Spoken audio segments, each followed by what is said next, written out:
Channel Mahalakshmi की ओर से आप सबको सादर जय हिंद। 14 मार्च नया झरोका आपके पास लेकर आया है खबरें 8। खुशी की भी, गम की भी, सुख की भी, दुख की भी, हर तरह की चौंकने वाली खबरें लेके आए हैं। पर आज हम बात कर रहे हैं सबसे पहले उस महावीर काल की। कहते हैं ना, कौन नहीं चाहता कि महावीर स्वामी का काल फिर आ जाए, लेकिन अब हुंडा अवसरपणी काल में तो नहीं आएगा, अब अवसरपणी काल में जाकर यह आना शुरू होगा। लेकिन चौथे काल से पहले कहते हैं महावीर स्वामी की जो कुशासन था, उस समय का कुप्रथाएं थी, वह आज भी बदस्तूर जारी हैं। बेजुबान जानवरों का तभी बलि की रूह दी जाती थी, आज भी कहीं कहीं मंदिरों में बलि दी जा रही है। और अब तो सरकारी बूचड़ खाने हो गए हैं, जाओ हत्या करे आओ बेजुबानों की। पर साथ में एक और प्रथा थी, महिलाओं की दासता की, वह आज भी जिंदा है। आज भी मानव तस्करी हो रही है, महिलाओं की विशेष तस्करी हो रही है। तब महावीर भगवान की मौसी की बोली लगी थी, आज एक जैन महिला की आज लगी है, जिसका खुलासा सबसे पहले हम कर रहे हैं आपके पास, क्योंकि हमारी संस्थाएं सब मौन पड़े हैं, जैसे किसी को कोई फिक्र ही नहीं है। बात यह जबलपुर की है। जबलपुर में आज बहुत ही ज्यादा गरीबी है। अनेक लुभावने देकर उन्हें वहां से ले जाकर जगह जगह बेचा जा रहा है। इसका एक पर्दाफाश हुआ है 11 मार्च को, जब एक मानव तस्कर को पूरा गैंग पकड़ा गया है। 12 साल के बच्चे की मां, एक महिला, एक होटल में रोटी बनाती थी। होटल का मालिक समझाता है, अरे 200 रुपए रोज में क्या कमाएगी तू, चल मेरे साथ तुझे जगह में अच्छी जगह नौकरी दिलाऊंगा। लुभावने में आ जाती है, वो कहता है अपने बेटे को कहीं छोड़ दे। वह ननिहाल में बेटे को छोड़ाती है और फिर उसको लेकर कोटा पहुंच जाते हैं मानव तस्कर, और वहां पहुंचकर उसकी बोली लगा दी जाती है। बोली बढ़ते बढ़ते 2,70,000 तक पहुंच जाती है और बूंदी का एक ठाकुर उसको खरीद लेता है। 40 दिन तक उसका शोषण होता है, बाहर ताला बंद होता है, नौकरानी का सलूक होता है और उसकी कहते हैं महिला के गोश्त को नोचा जाता है। वह बढ़ती जाती है, लेकिन किसी दिन उसको फंसाकर वो कहती है, मैं एक बार अपने बेटे से मिलाऊं, वापिस आ जाऊंगी। ठाकुर मान लेता है, वह गाड़ी में बैठा दी जाती है, वह कोटा पहुंच जाती है, जहां उसे एक जैन महिला मिलती है। जैन महिला उसे एक मोबाइल नंबर देती है, मेरे पति का है, इनसे कृपया संपर्क कर लेना। वह जबलपुर आती है, उसके पति को बताती है। पति के होश उड़ जाते हैं कि मेरी पत्नी वहां पर है। 22 जनवरी की बात है, वह अपने घर में कहके जाती है, मैं कपड़े बदल लेने जा रही हूं, लेकिन तब वह नहीं आती और वह जाकर उसको वास्तव में वह मजदूरी के लिए चली जाती है किसी के साथ।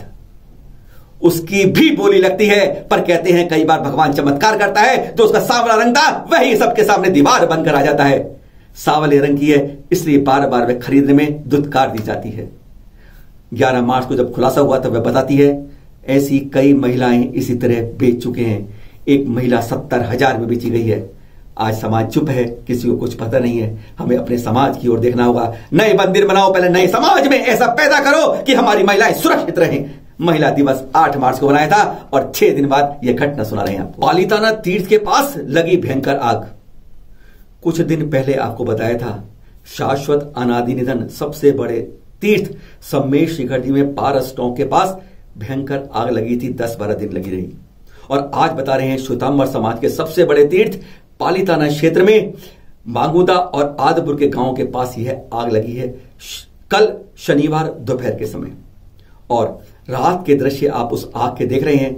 आग ने कितना विकराल रूप ले लिया है। स्थानीय लोग कहते हैं इतनी भयंकर आग उन्होंने पहले नहीं देखी है। अभी मिली जानकारी के अनुसार आज दोपहर बाद स्थानीय युवाओं ने पूरी मेहनत कर इस आग को बुझा दिया है। जहां तहां यहां वहां मत पूछो, कहां कहां तीर्थंकर मूर्तियां मिलती सारे जहां।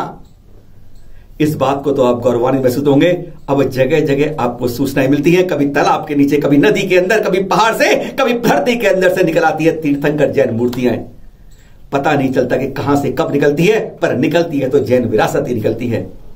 कहते हैं पहले हम कमेटियों को भरोसे थे तो कभी कभी सूचनाएं मिलती थी। जब से हमने जागृति लाई है, अब स्थानीय समितियां उठकर सामने आई हैं और हमें हर बार सूचनाएं मिलती रहती हैं। और आज हम बता रहे हैं आपको 11 मार्च की बात, कर्नाटक हासन जिले के जुनारगुट्टी गांव की, जहां से ये प्रतिमाएं मिली हैं।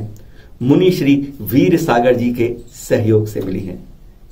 और यहां पर है आदिनाथ प्रतिमा, 20वें तीर्थंकर मुनीश्वरत भगवान की, 23वें तीर्थंकर पारस प्रभु की और पद्मावती देवी की। देख रहे हैं प्राचीन प्रतिमाएं, काफी प्राचीन है, पर कितने संवत की है यह तो जानकारी बताएंगे। जीर्णोद्धार के बाद निखर रहा है मंदारगिरी का रूप।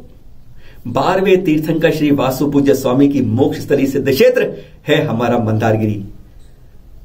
इनके 5 कल्याणक चंपापुर में हुए थे और मंदारगिरी से मोक्ष गए थे।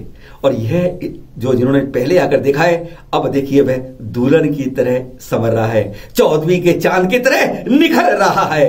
रंग रोगन के बाद जीर्णोद्धार होते हुए अब रूप कैसा खिलता है। अब यहां पर 17-18 अप्रैल को यहां पर 24वीं की वेदी की शुद्धता और मान स्तंभ की शुद्धता यहां प्रतिमा विराजमान होनी है। अब की बार आइएगा, इसको नए रूप में पाइएगा। है भी तो सिद्ध क्षेत्र, मनोहारी रंगों में, रंग रोगन के साथ, नए रूप के साथ। अतिशय तीर्थ पर हुई चोरी। बार बार जैन तीर्थों पर बार बार चोरों की निगाहें लग जाती हैं।